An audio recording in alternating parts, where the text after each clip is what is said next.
Praise the Lord. എല്ലാ ആത്മീയ വിശ്വാസികൾക്കും നമസ്കാരം. ഇന്ന് നമ്മൾ വീണ്ടും ഒരു പുതിയ വിഷയത്തിൽ നമ്മൾ ചിന്തനം ചെയ്യുന്നു. ലൂക്കോസിൻ്റെ സുവിശേഷം 9-ാം അധ്യായം 10 തൊട്ട് 17 വരെയുള്ള 5000 പേരെ പോഷിപ്പിച്ച് വിടുന്ന കാര്യത്തെപ്പറ്റിയാണ് നമ്മളവിടെ ചിന്തിക്കുന്നത്. യഹോവ ഒരു സുവിശേഷം അറിയിച്ചുകൊണ്ടിരുന്ന സമയത്ത് അവിടെ ആൾക്കൂട്ടം വന്നു. ആ ആൾക്കൂട്ടത്തിന് വിശപ്പ് വന്നപ്പോൾ അവർക്ക് റൊട്ടിയും മീനും 5 റൊട്ടിയും കൊണ്ടും 2 മീനും കൊണ്ടും അവരെ പോഷിപ്പിക്കാനായിട്ട് യഹോവ സന്നദ്ധരായി. അദ്ദേഹത്തിനെ വാഴ്ത്തി ശിഷ്യന്മാരുടെ കൊടുത്തിട്ട് പറഞ്ഞു, നിങ്ങൾ വിതരണം ചെയ്യാൻ പറഞ്ഞു. അങ്ങനെ വിതരണം ചെയ്ത് കഴിഞ്ഞപ്പോൾ എല്ലാ 5000 പേർക്ക് പോഷിച്ചതിന് ശേഷം 12 കൊട്ടകൾ ആഹാരം വീണ്ടും അധികം വന്നു. അപ്പോൾ ഇതിൽ നിന്നൊക്കെ സാധാരണ യഹോവ കുറവുള്ളിടത്ത് കൂടുതലാക്കി തരാനായിട്ടുള്ള കഴിവുകൾ യഹോവയ്ക്കുണ്ട്. അപ്പോൾ യഹോവ സ്വയമായിട്ടൊരു കാര്യം ചെയ്യാതെ യഹോവ മറ്റുള്ളവരിൽ നിന്ന് ത്രൂവിലാണ് ചെയ്യിപ്പിക്കുന്നത്. നമ്മൾ ഇന്ന് പാവപ്പെട്ടവർക്ക് ഇന്ന് ഭക്ഷണം കൊടുക്കുന്നുണ്ടെങ്കിൽ അല്ലെങ്കിൽ ഇത് കാര്യങ്ങൾ ചെയ്യുന്നുണ്ടെങ്കിൽ അത് യഹോവയെ കൂടെ അല്ല, യഹോവ നമ്മുടെ ത്രൂവിലാണ് അത് ചെയ്യിപ്പിക്കുന്നത്. അതിന് നമ്മുടെ കയ്യിൽ കുറവ് സാധനമുണ്ട്, നമ്മുടെ കയ്യിൽ അധികം പൈസയില്ല, അല്ലെങ്കിൽ അധികം ആഹാരമില്ല എന്ന് നമ്മൾ ചിന്തിക്കുന്നുണ്ടെങ്കിൽ യഹോവ അവിടെ അതിശയം പ്രവർത്തിച്ചിട്ട് അത് നമുക്ക് പൂർത്തീകരിച്ചിട്ട് അവർക്ക് എല്ലാവർക്കും കൊടുക്കത്തക്ക രീതിയിൽ ആക്കി തീർത്തു തരും. അപ്പോൾ ഈ റിലേഷൻ വെച്ച് നമ്മളിത് നോക്കുമ്പോൾ ആത്മീയ ആവശ്യങ്ങളും ശാരീരിക ആവശ്യങ്ങളെ പറ്റി യഹോവ ചിന്തിക്കുന്ന വ്യക്തിത്വമാണ്. അപ്പോൾ നമ്മളിവിടെ മത്തായിയുടെ സുവിശേഷം 6-ാം അധ്യായം 33 പഠിക്കുന്നത്, യഹോവയുടെ രാജ്യം നിങ്ങൾ അന്വേഷിപ്പീൻ, എങ്കിൽ മാത്രമേ എന്നിൽ നിന്ന് നിങ്ങളുടെ ആവശ്യങ്ങളെല്ലാം സാധിക്കത്തുള്ളൂ. അപ്പോൾ നമ്മൾ യഹോവയുടെ രാജ്യം സാധിക്കണമെന്നുണ്ടെങ്കിൽ അതിൻ്റെ അകത്ത് അന്വേഷിപ്പിക്കണമെന്നുണ്ടെങ്കിൽ യഹോവയായിട്ട് ഒരു പ്രാഥമിക ബന്ധം നമുക്ക് പുലർത്തിക്കൊണ്ട് പ്രാർത്ഥനയിൽ കൂടെ ഉണ്ടാകണം. അതുപോലെ യഹോവയുടെ രാജ്യം നമുക്ക് വിസ്തരിക്കണമെന്ന് നമുക്ക് യഹോവയുടെ വചനങ്ങളെ നമ്മൾ സുവിശേഷത്തിൽ കൂടെ അറിയിക്കേണ്ടിയിരിക്കുന്നു. യഹോവ നമ്മളെ രക്ഷിക്കണമെന്നുണ്ടെങ്കിൽ നമ്മൾ അദ്ദേഹത്തിൻ്റെ റെസ്പെക്റ്റ് ചെയ്യുകയും ആദരിക്കുകയും അദ്ദേഹത്തിൻ്റെ ആഗ്രഹപ്രകാരം ജീവിക്കുകയും അദ്ദേഹത്തിൻ്റെ ക്യാരക്ടറനുസരിച്ച് നമ്മുടെ ക്യാരക്ടറിനെ മാറ്റിയെടുക്കുകയും ചെയ്യേണ്ടത് ആവശ്യമുണ്ട്. എല്ലാ വസ്തുക്കളും നമുക്ക് കിട്ടുമെന്ന് നമ്മൾ പ്രാർത്ഥിക്കുന്നുണ്ടെങ്കിൽ യഹോവയുടെ എല്ലാ ജ്ഞാനങ്ങളും ആവശ്യങ്ങളും എല്ലാം നമുക്ക് നമ്മുടെ ജീവിതത്തിൽ യഹോവ നമുക്ക് തന്നിട്ടുണ്ട്. അത് നമുക്ക് കിട്ടിയൊരു കാര്യമാണ്. അതുപോലെ സങ്കീർത്തനം 23:1 നമ്മൾ കാണുന്ന യഹോവ എൻ്റെ ആട്ടിടയനാകുന്നു, എനിക്കൊരു മുട്ടുമില്ല ഉണ്ടാവില്ല എന്ന് നമ്മൾ യഹോവ എൻ്റെ ആട്ടിടയനാകുമ്പോൾ അതൊരു വ്യക്തിപരമായ റിലേഷനാണ് നമുക്കുമായിട്ട് യഹോവയായിട്ടുണ്ടാകുന്നത്. അത് നമുക്ക് നമ്മളെ നോക്കിക്കൊണ്ട് പരിപാലിക്കുന്ന ഒരു സ്വഭാവമാണ് യഹോവയ്ക്കുള്ളത്. എനിക്ക് ഒരു കുറവും മുട്ടും ഉണ്ടാവില്ല എന്ന് പറയുന്നത് നമ്മളെ ആത്മീയപരമായും സ്പിരിച്വൽ പരമായിട്ടുമുള്ള വികസനത്തിന് വേണ്ടിയാണ് യഹോവ നമ്മളെ തൃപ്തിപ്പെടുത്തി നമ്മളെ കൊണ്ട് നടക്കുന്നത്. സുരക്ഷിതയുടെ മാർഗദർശനം, അതുപോലെ നമ്മുടെ വഴികൾ നമ്മളെ മുട്ടിക്കാതെ നമ്മൾ കൊണ്ടു നടക്കുന്നത്. അതായത് നമ്മൾ ജീവിക്കുമ്പോൾ നമ്മളെ ഉണ്ടല്ലോ യഹോവ നല്ല രീതിയിൽ കൊണ്ടു നടക്കുകയും നമ്മളുടെ സുരക്ഷിതം മനസ്സിലാക്കി അതനുസരിച്ച് നമ്മളെ പരിപാലിക്കുന്ന ഒരു സ്വഭാവമാണ് നമുക്കുള്ളത്. അതുപോലെ നമ്മുടെ വിശ്വാസം വളരെ സ്ട്രോങ് ആയിരിക്കണം. അപ്പോൾ യഹോവ വിശ്വാസമുള്ളവർക്ക് കൂടെ യഹോവ വാസം ചെയ്യാറുള്ളൂ. അങ്ങനെ നമ്മൾ വിശ്വസിക്കുന്ന വ്യക്തികളാണെങ്കിൽ നിശ്ചയമായിട്ടും നമ്മൾ കുറവ് കൊണ്ട് കൂടുതൽ ആൾക്കാരെ പോഷിപ്പിക്കാനായിട്ട് നമ്മൾ ബാധ്യസ്ഥരായിത്തീരണം. യഹോവയുടെ പണികൾ നമ്മൾ ആത്മാർത്ഥമായിട്ട് ചെയ്യാനായിട്ട് നമ്മൾ തയ്യാറാണ്. 2 കൊരിന്ത്യർ നമ്മൾ ഇതിൻ്റെ അത് വായിക്കുമ്പോൾ 2 കൊരിന്ത്യർ 9-ാം അധ്യായത്തിൻ്റെ 8-ാം വാക്യത്തിൽ എന്താണ് പറയുന്നത്? യഹോവ എല്ലാ കൃപകളും നമുക്ക് തരാൻ തയ്യാറാണ്.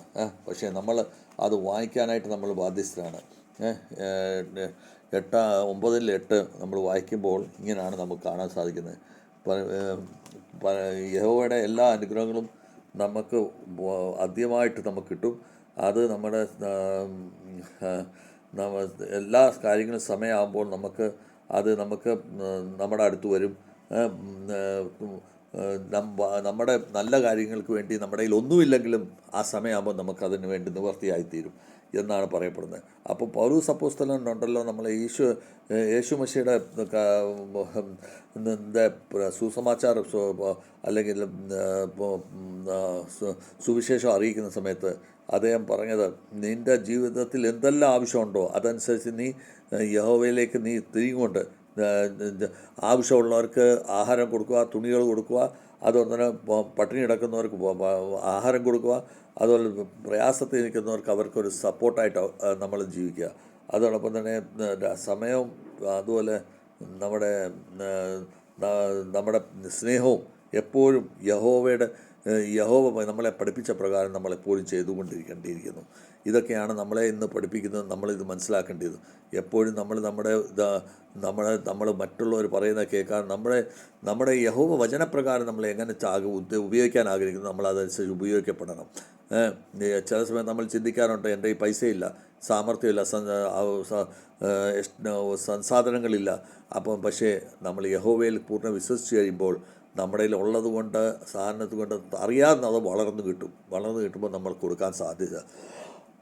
നമ്മൾ കാണുന്നോട്ട് ചെറിയൊരു അരി കൊണ്ട് ഒരു മരം വികസിച്ച് കഴിയുമ്പോൾ വലിയൊരു മരമായിത്തീരുന്നു എന്ന് പറയുന്ന പോലെയാണ് ഇന്ന് നമ്മുടെ ഒരു പാവപ്പെട്ട ഒരു ചെറുപ്പക്കാരൻ പള്ളിയിൽ അവൻ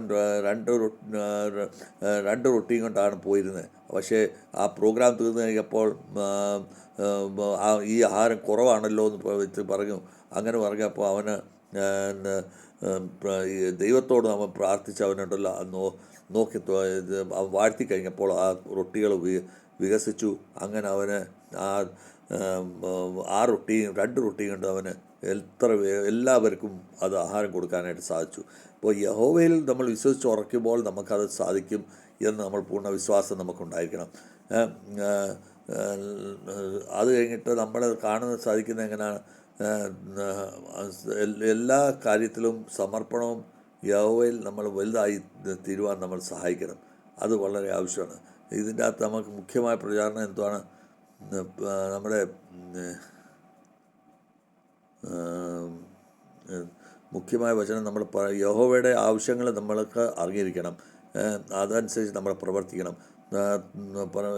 യഹോവയുടെ കയ്യിൽ കുറവുള്ള സാധനം നമ്മൾ കൊണ്ടെത്തിച്ചു കഴിഞ്ഞാൽ അത് വലിയ സാധനമാക്കി രൂപാന്തരപ്പെടുത്തി നമുക്ക് തരും. അത് നമുക്ക് മറ്റുള്ളവർക്ക് കൊടുക്കാനായിട്ട് അതിന് ബാധ്യസ്ഥരായി തീരണം.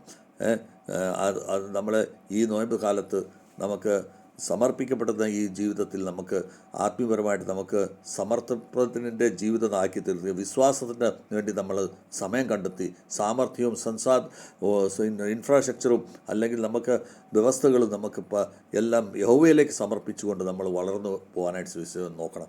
വിശ്വാസത്തിൻ്റെ സന്ദേശമാണ് ഇവിടെ കാണിക്കുന്നത്. നമുക്ക് എന്ത് കുറവുണ്ടായിരുന്നാലും യഹോവയുടെ അടുത്തേക്ക് ചെല്ലുമ്പോൾ അത് വളർന്ന് നമുക്ക് കിട്ടിത്തരും. ആ ആവശ്യങ്ങളെല്ലാം വളർന്നു കൊടുക്കും. അതുപോലെ സേവനത്തിൻ്റെ ആഹ്വാനമാണ് ഇതിൻ്റെ അകത്ത് ഈ കാണുന്നത്. ഇത് ശിഷ്യന്മാർ നമ്മളെ ഉണ്ടല്ലോ